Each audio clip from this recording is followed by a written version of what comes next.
Before the Barya, the age of barter and gold. Long before the Spanish galleons ever sailed into our waters, our ancestors had their own vibrant ways of trading.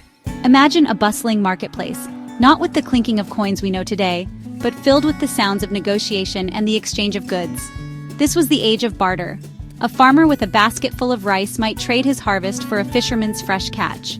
A weaver with a beautiful hand-woven textile could exchange her craft for precious salt or jars of pottery. Life was a direct exchange of value, where the needs and skills of the community were the true currency. It was a system built on trust, community, and the shared understanding of what things were worth. But our ancestors also had something more tangible, something that glittered with value. These were not coins in the modern sense, but they served a similar purpose. The most fascinating of these are picture a tiny cone-shaped piece of gold, no bigger than a kernel of corn. These were meticulously crafted and bore a character from the Baybayin script, our ancient writing system. Each piloncito was a small treasure, a testament to the goldsmithing skills of early Filipinos. They were not just used for buying and selling, they were a sign of wealth and status, a portable form of riches that connected different islands and communities through trade long before a single foreign ship appeared on the horizon. Alongside the golden piloncitos, nature provided its own form of currency. The beautiful cowrie shell, with its smooth, glossy surface, was widely used in trade, not just in the Philippines but across Southeast Asia.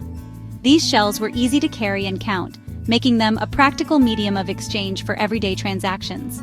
People also used gold rings, which were simple, unadorned bands of gold that could be worn as jewelry or used to purchase goods. These early forms of money tell us a powerful story, that our ancestors were organized, sophisticated traders with a rich culture and a deep understanding of value, all thriving within our own islands. This pre-colonial world of barter, piloncitos, and shells laid the foundation for the economic life of the archipelago. It was a system that was uniquely ours, born from our environment and our ingenuity. It shows a society that was already connected, with established trade routes and a shared sense of worth.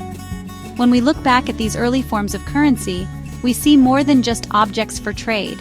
We see the beginnings of the Filipino identity, resourceful, artistic, and deeply connected to the natural world. This was the vibrant economic landscape that the first foreigners would encounter, a world already rich in its own right. The Spanish era of galleons and silver pesos. The arrival of the Spanish in the 16th century brought about a monumental shift in every aspect of Filipino life, and the way we used money was no exception. The barter system and our native piloncitos soon gave way to a new, powerful form of currency, Spanish coins. These coins, minted from the vast silver mines of Mexico and Peru, were known as. The most famous among them was the piece of 8, or the Spanish silver dollar. This large, heavy coin became the standard for international trade, a symbol of the vast and powerful Spanish Empire. Its influence was so great that it was accepted as currency not just in the Philippines, but across Asia and the Americas. This new monetary system was deeply intertwined with the legendary galleon trade. For over 250 years, massive Spanish ships sailed between Manila and Acapulco, Mexico. They carried silks, spices, and porcelain from Asia to the New World, and on their return journey, they brought back immense quantities of silver coins. Manila became a bustling hub of global commerce, a meeting point of East and West. The silver pesos that flooded our markets changed the way people traded. Suddenly, there was a universal standard of value. A farmer no longer had to find someone who wanted his rice. He could sell it for coins and use those coins to buy whatever he needed, a revolutionary concept at the time. However, this new system also had its downsides. The introduction of a foreign currency meant that our economic life was now tied to a colonial power. The Spanish controlled the supply of money, giving them immense control over the local economy. While the elite and the merchants in Manila prospered from the galleon trade, many ordinary Filipinos in the provinces found it difficult to adapt. The Spanish also introduced smaller denomination coins, which were crude copper coins minted in Manila. These were often of poor quality, but were necessary for the small, everyday purchases of the common folk, marking the start of a more formal, coin-based economy for everyone. The Spanish coins from this era are like history you can hold in your hand. They often feature the portraits of Spanish kings and the intricate coat of arms of the Spanish crown.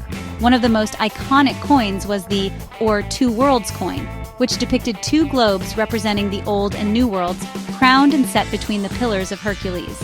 These coins were not just tools for trade, they were powerful symbols of colonial rule, constantly reminding the Filipino people of the empire that now governed their lives. They represent an era of great change, of global connection, and of the beginning of a long journey under foreign dominion.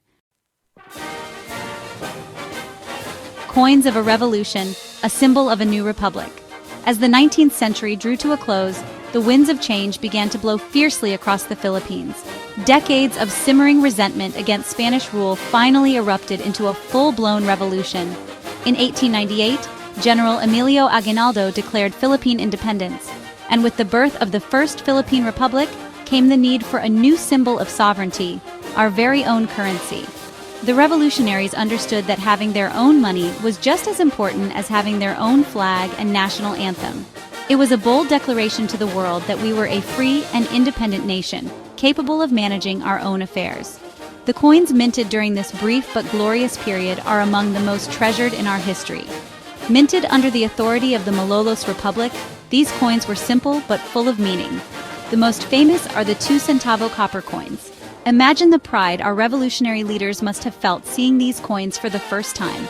On one side, they featured a radiant sun with a human face, a powerful symbol that is still central to our flag today. It represented liberty and the dawn of a new era.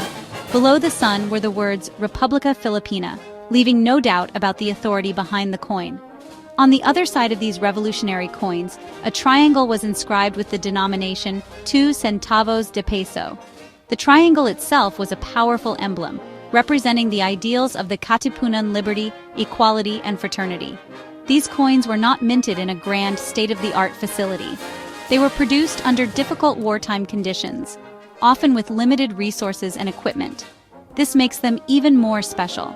Each coin is a testament to the determination and ingenuity of the Filipino people, who were willing to forge the symbols of their new nation even as they fought for its survival on the battlefield. Although the First Philippine Republic was short-lived, its coins have an enduring legacy. They are incredibly rare today, cherished by collectors not just for their monetary value, but for the powerful story they tell. They are tangible relics of a time when Filipinos dared to dream of freedom and took concrete steps to build their own nation.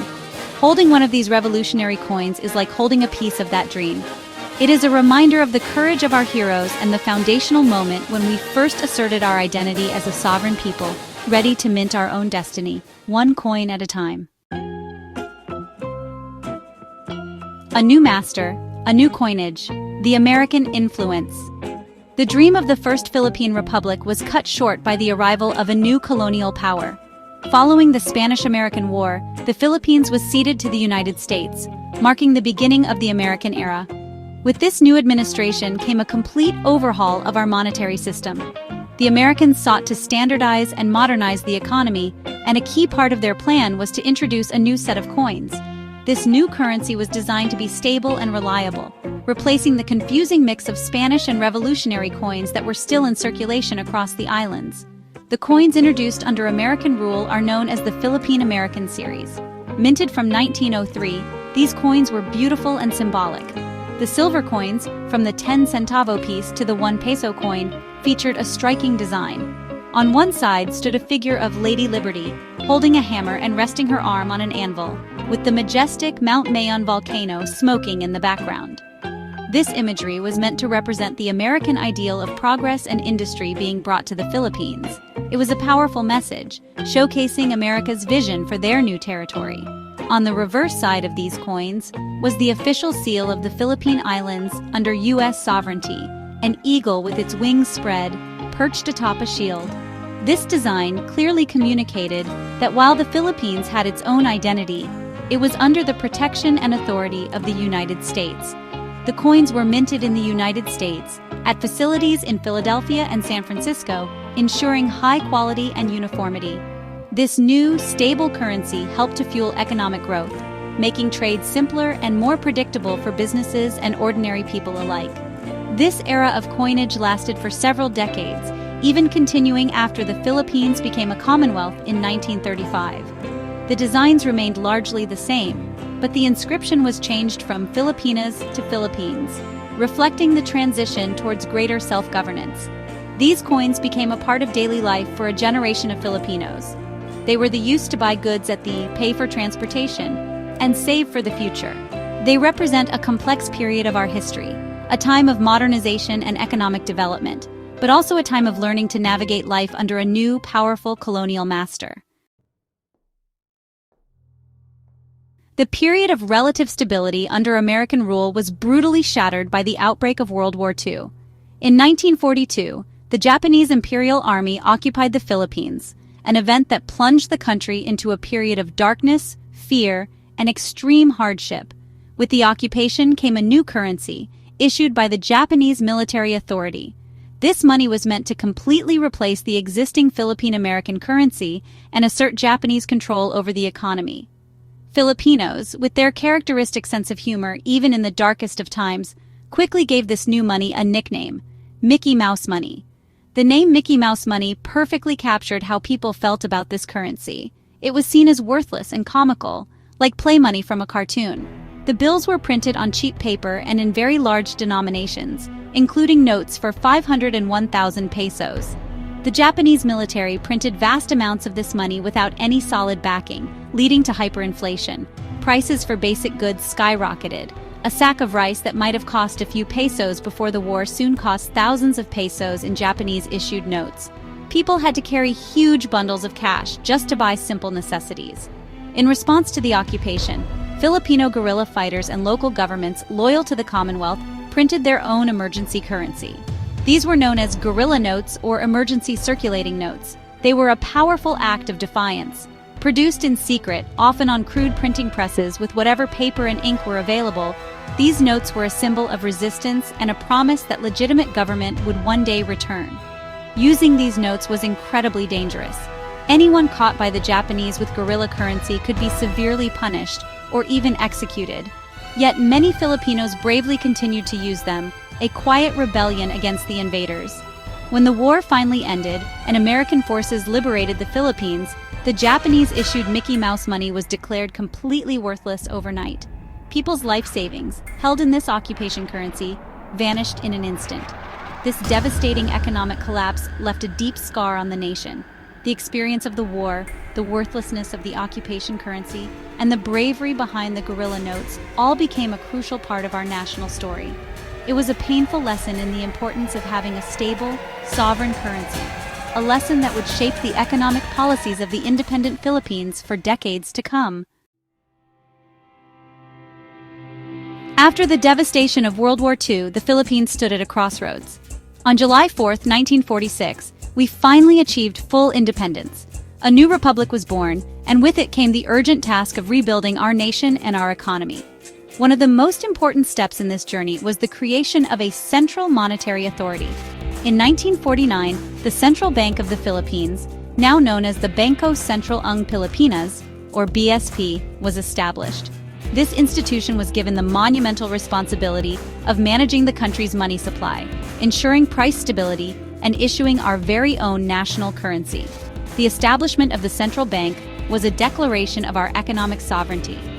For the first time in centuries, Filipinos were in complete control of their own money. No longer would our currency be dictated by a colonial power in Madrid or Washington. The BSP was tasked with designing, minting, and issuing coins and banknotes that would reflect the identity, values, and aspirations of the newly independent Filipino nation. This was a chance to put our own heroes, our unique culture, and our national symbols into the hands of every citizen, reinforcing a sense of national pride with every transaction. The first coins issued under the authority of the central bank marked a significant departure from the past. Gone were the symbols of foreign rule, the American eagle and the Spanish crown. In their place, the new coins of the English series, first released in 1958, featured the coat of arms of the Republic of the Philippines on one side. The other side proudly displayed Central Bank of the Philippines encircling the date. These early coins were simple yet profound. They were a clean slate, a tangible symbol that the Philippine economy was now firmly in Filipino hands. Over the decades, the role of the BSP has evolved, but its core mission remains the same: to safeguard the value of the Philippine peso. It has navigated economic crises, managed inflation, and continuously innovated our currency to make it more secure and useful for the public. From introducing new series of coins to reflect our changing society, to modernizing the minting process, the BSP has been the silent guardian of our economic life. The story of our modern coins is inseparable from the story of the central bank, an institution born from our struggle for independence and dedicated to forging a stable and prosperous future for all Filipinos. Since gaining the power to mint our own money, the Bangko Sentral ng Pilipinas has released several distinct series of coins, each with its own unique story and design philosophy. It's kind of like looking through a family album, where each set of photos captures a different era.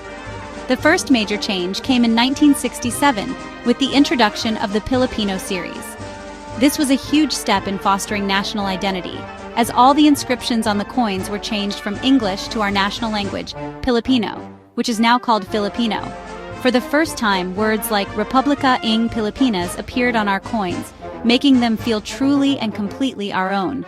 The next major evolution was the Ang Bagong Lipunan series, introduced in 1975 during the martial law era. The name itself, meaning the new society, reflected the political climate of the time. These coins continued the use of Filipino inscriptions and featured portraits of our national heroes, such as Jose Rizal on the 1 peso coin and Marcelo H. del Pilar on the 50 centimo coin. This series made our heroes a part of everyday life, their faces a constant reminder of the sacrifices made for our freedom. It was a way to bring history out of the textbooks and into the pockets of the people. In 1983, a beautiful new series was launched, the Flora and Fauna series.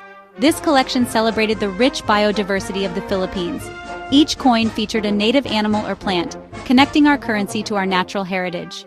We saw the tamara on the 2 peso coin, the Philippine eagle on the 50 centimo, and the Nara tree on the 5 peso coin. This series was incredibly popular, as it fostered a sense of pride in our country's natural treasures. It was a wonderful way to educate Filipinos about the unique and precious environment that we are all responsible for protecting. The most recent major change began in 2018 with the introduction of the new generation currency coin series. These coins were designed to be more secure and distinct from one another to help prevent confusion, especially for the visually impaired. The designs still pay homage to our heritage, featuring national heroes on the front and native plants on the back, such as the Kappa Kappa on the 10 peso coin and the Wailing Wailing on the 5 peso coin. This parade of coin series, from the Filipino series to the NGC, shows how our money has evolved to reflect our growing sense of national identity, our history, our natural world, and our modern needs. Have you ever wondered where the barya in your pocket actually comes from?